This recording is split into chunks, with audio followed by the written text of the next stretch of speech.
Bonjour tout le monde, j'espère que vous allez super bien.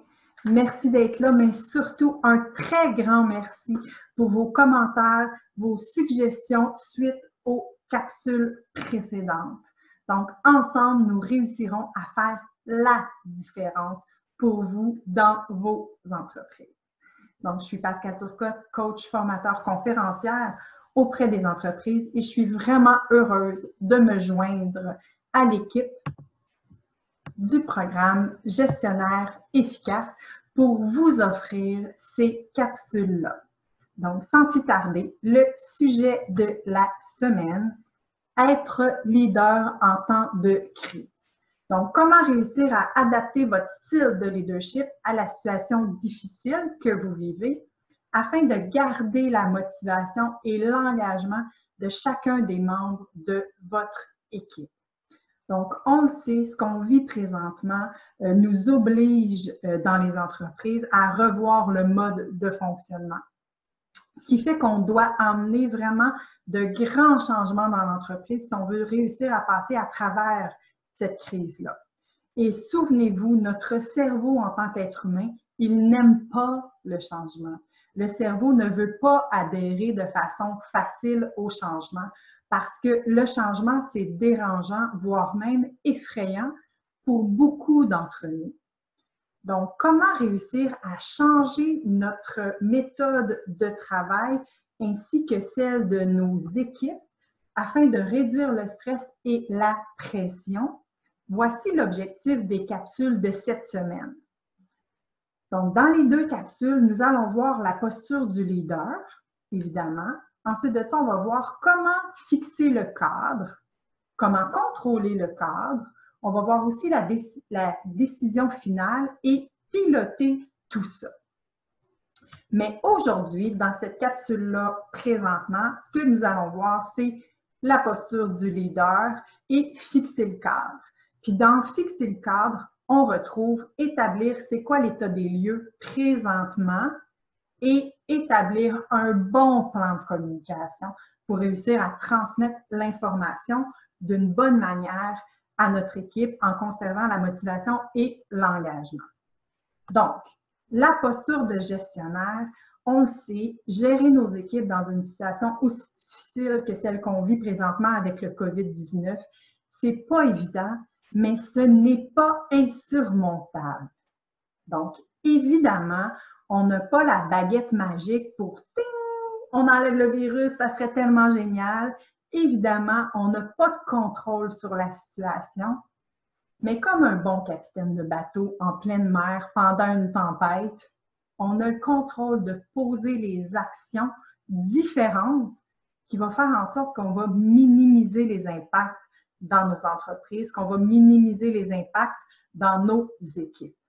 Donc, comme le disait si bien Nelson Mandela, le courage n'est pas l'absence de peur, mais la capacité de vaincre ce qui nous fait peur. Donc, pour votre posture de gestionnaire, c'est vraiment essentiel, je dirais même primordial, surtout en temps de crise.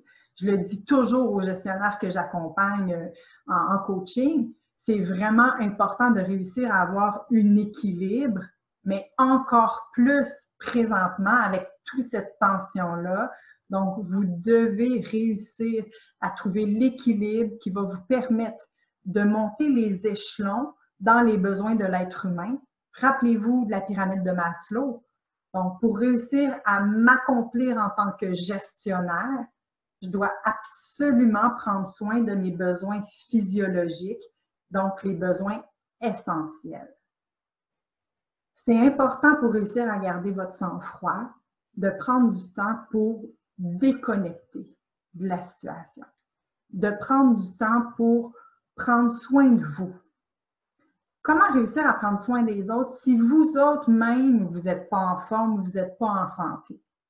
Tu sais, je suis sûre que chacun d'entre vous connaissez la loi dans les avions. Si l'avion est en difficulté, qu'est-ce qu'on doit faire? Bien, d'abord, prendre le masque d'oxygène, se mettre le masque à nous-mêmes pour ensuite avoir la capacité d'aider les gens qui nous entourent. C'est la même chose en tant que posture de gestionnaire. Assurez-vous de prendre le temps de prendre soin de vous pour être en forme, pour être solide, pour supporter vos équipes. Ensuite de ça, très important, évitez l'isolement. Donc, être en maîtrise de vos émotions, être en confiance de vous pour réussir à éviter l'isolement, à éviter de fermer la porte de son bureau puis de se concentrer sur la tâche. C'est très, très important. Si vous vous isolez, évidemment que ça va vous emmener inévitablement à oublier les besoins de vos collaborateurs.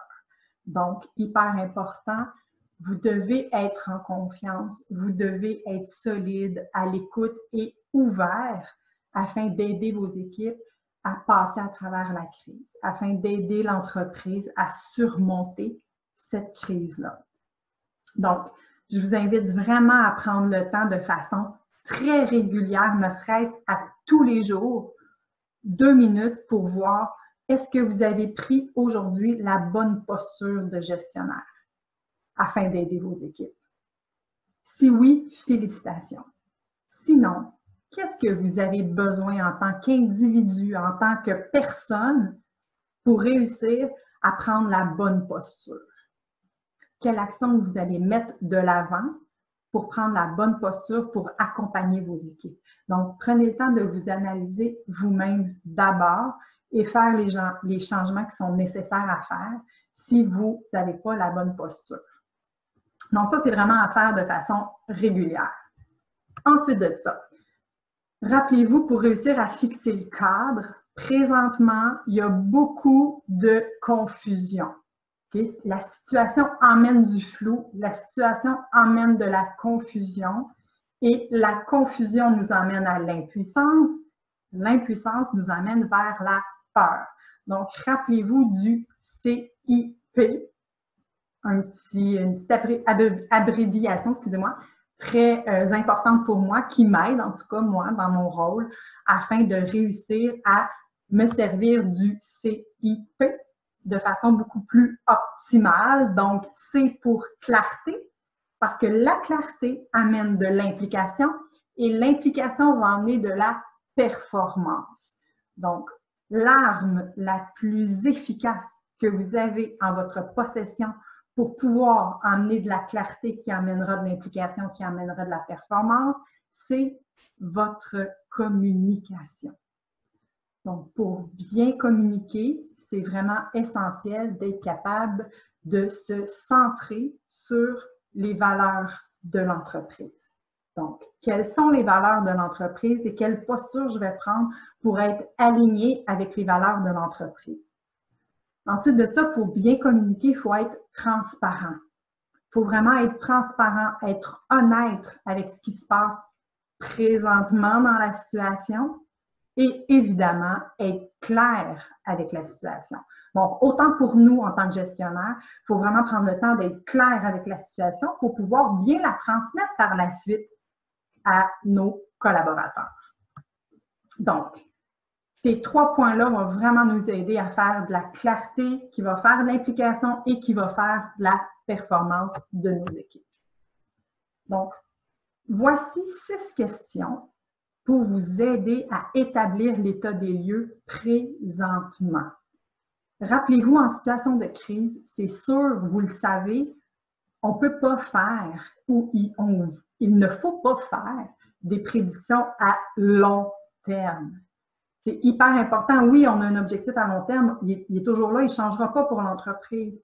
Par contre, on doit changer notre direction, changer notre fonctionnement pour réussir à arriver à l'objectif à long terme. Donc, il faut vraiment établir l'état des lieux et créer des objectifs à court terme. Donc, voici 6 questions pour vous aider à créer justement l'état des lieux présentement dans la situation où on se trouve. Parce que si on est trop à long terme, quand on est en situation de crise, vous le savez, ça peut changer à tous les jours rapidement. Donc, c'est pour ça qu'on dit de faire d'établir l'état des lieux régulièrement. Donc là, j'ai demandé à une gestionnaire que j'accompagne justement présentement dans la crise, si elle me permettait de prendre sa situation puis de vous la présenter afin que vous puissiez comprendre de quelle façon je travaille avec ces 6 questions-là pour aider les gestionnaires à voir clair finalement dans la situation présente. Puis, elle m'a donné la permission. Donc là, je vais lire ses réponses pour vous dire les vraies choses, mais voici de quelle façon on travaille avec ces 6 questions-là. Donc, la première question, c'est présentement, quelle est la situation qui te dérange? Qu'est-ce qui se passe là, présentement? Donc, elle m'a répondu, nos équipes présentement sont dispersées partout. Nous faisons du télétravail vu la recommandation du ministre de garder nos distances et de rester à la maison. Donc, ça, c'est la situation qui est dérangeante présentement pour la gestionnaire que j'accompagne. Je lui ai posé comme question, en quoi c'est un problème pour toi que tes équipes soient à la maison? Elle m'a répondu, j'ai peur de ne pas être assez présente pour mes collaborateurs. Je perçois présentement un manque de motivation, d'engagement et de focus sur les tâches essentielles afin d'atteindre les objectifs. OK. Là, je lui ai demandé, quelles seront les conséquences à moyen et à long terme si tu ne résous pas ce problème-là? Elle me répond, bien, à long terme, on n'atteindra pas l'objectif, évidemment. Le moral de mes collaborateurs pourrait tomber à plat, ainsi que le mien, ce qui pourrait occasionner un roulement de personnel, donc beaucoup de pertes pour l'entreprise. Parfait. Donc, quelle est la situation idéale dans ce cas-là? Donc, la situation idéale pour la gestionnaire que j'accompagne, être capable de garder le contact, de motiver et d'engager mon personnel et de continuer à garder le rendement. C'est bon. Puis, ce qui est à l'origine de ce problème-là, de ne pas être capable présentement de garder le contact, la motivation et l'engagement, puis le rendement. Bien, elle me répond, on est en manque d'outils. Ça s'est fait rapidement, donc la majorité de mon équipe qui est partie travailler à la maison, mais il y en a parmi eux qui n'ont pas de caméra sur leur ordinateur, il y en a d'autres qui n'ont même pas d'ordinateur. On manque d'outils pour réussir, donc je les appelle, mais le contact au téléphone est différent. Donc, c'est vraiment ça qui, selon moi, manque d'outils. Fait que je dis parfait, donc trouve 5 solutions te permettant à résoudre ce problème-là dès maintenant.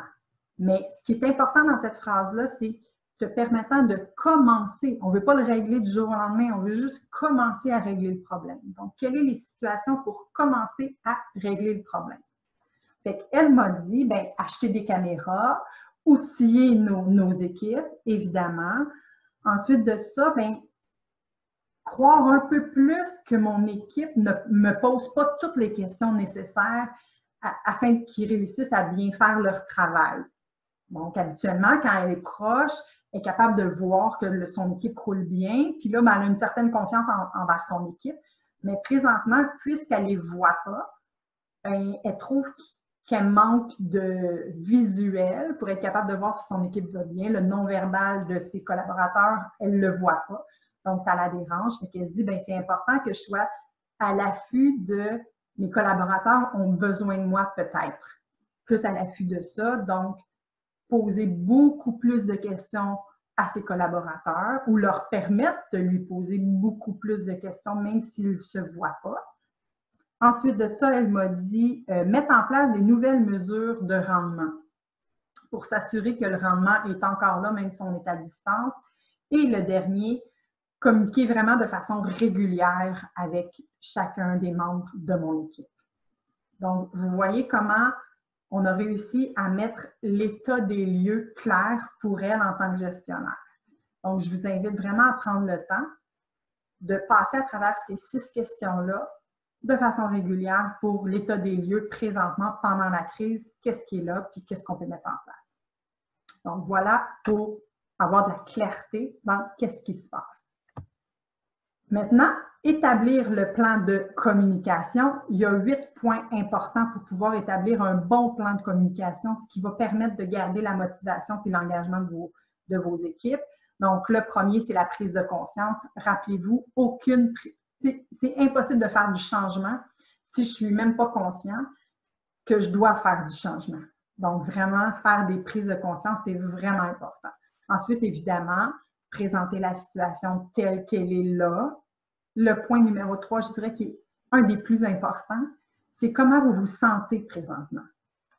Et je suis convaincue, je vous entends déjà dire, ben, elle veut vraiment que je parle de mes émotions, elle veut vraiment que, à quelque part, je montre mes peurs. Ben oui, je veux que vous montriez vos peurs. Parce que ça va vous rendre plus humain auprès de votre équipe, auprès de vos collaborateurs. C'est de toujours montrer uniquement que notre côté gestionnaire fort, solide, qui est capable, qui soutient, ben, ce que ça peut faire, oui, ça sécurise à un certain moment, mais ce que ça peut faire, si on démontre juste ce côté-là, ça peut mettre la pression sur vos collaborateurs, de faire comme, ben là, il faut que je sois à la hauteur, il faut que je sois, lui ou elle est toujours droite, est toujours parfaite. Donc, ça peut amener beaucoup de pression et beaucoup de stress à vos collaborateurs. Donc, je vous invite à vous ouvrir, à ouvrir votre cœur, à démontrer votre ressenti aussi, mais avoir un équilibre dans ça. Donc, oui, il faut rester solide, fort, mais on a le droit aussi d'avoir des peurs, puis je vous invite vraiment à les démontrer. Et ensuite de ça, évidemment, présenter les risques, présenter la situation idéale, ce que nous voulons qui arrive à court terme, les mesures de mise en place et la reconnaissance. Donc là, j'ai fait comme un genre de petit texte pour que vous puissiez voir de quelle façon on peut passer à travers tous ces points-là rapidement, parce qu'on est en situation de crise, donc il faut que ça aille vite, rapidement sans en oublier.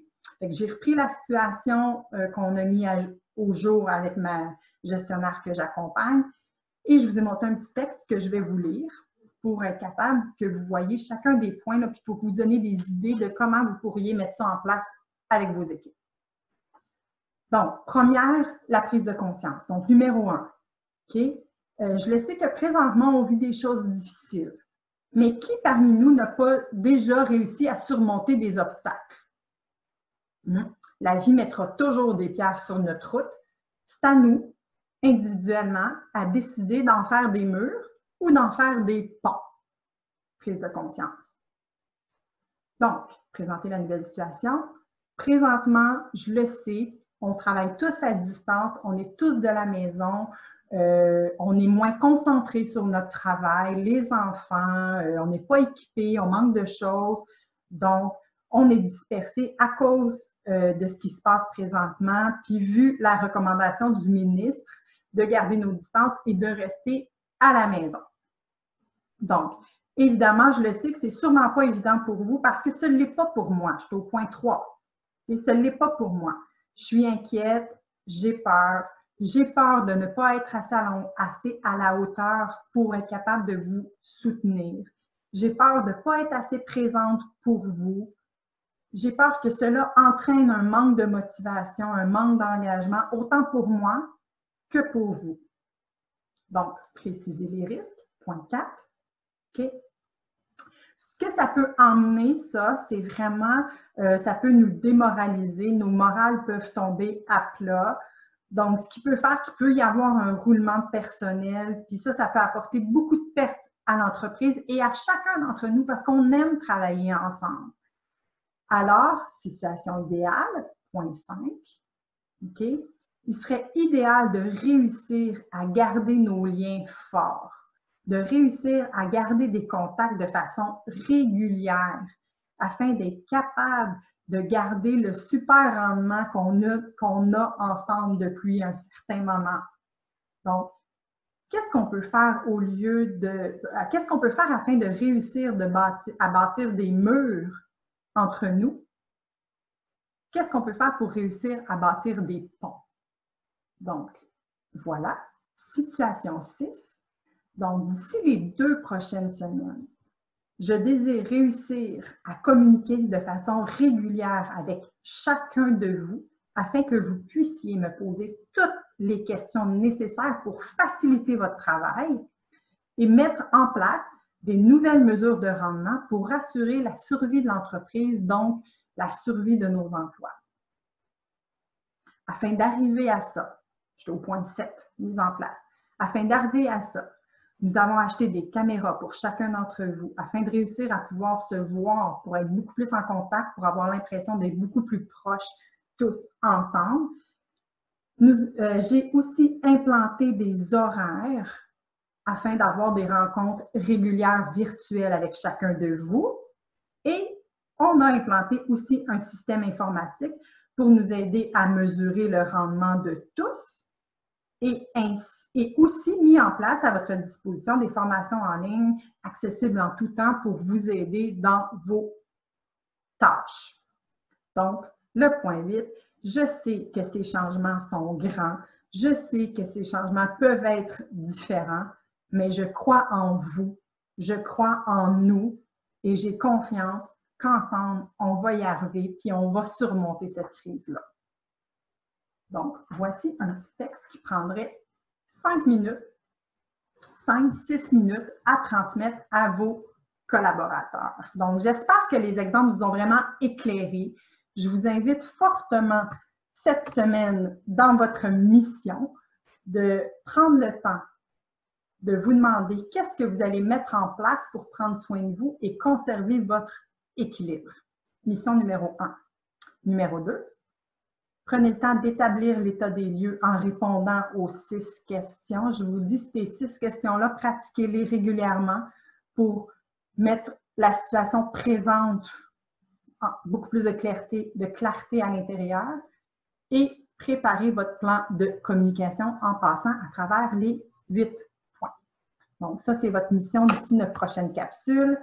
Et à la prochaine capsule de jeudi, je vais vous parler de comment contrôler le cadre, je vais vous parler de la décision finale, ainsi que comment réussir à piloter tout ça. Donc, comme vous le savez, c'est vraiment important pour moi, pour France Quentin et pour Gestionnaire efficace de vous accompagner, puis vraiment encore plus de façon précise selon ce que vous allez nous envoyer comme suggestion, comme commentaire. Donc, n'hésitez surtout pas à contacter les cégeps fondateurs et partenaires du programme Gestionnaire efficace et nous envoyer vos suggestions. Alors, pour terminer, évidemment, nous sommes là pour vous et ça va bien aller. Merci tout le monde. À jeudi. Bye bye.